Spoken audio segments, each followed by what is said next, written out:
Scientists predict the first child that will live for 200 years has already been born. But what does that mean? Will they stay younger for longer? Or get older later? How long will they study for? At what age will they retire? 150? 160? Later? How many high school reunions will they have? How many jobs will they have? When will they have their midlife crisis? Will they choose a sports team for life? The same partner for life? Wow, how many kids will they have?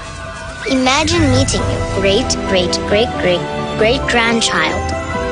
Will they be flattered being told they don't look a day over 120?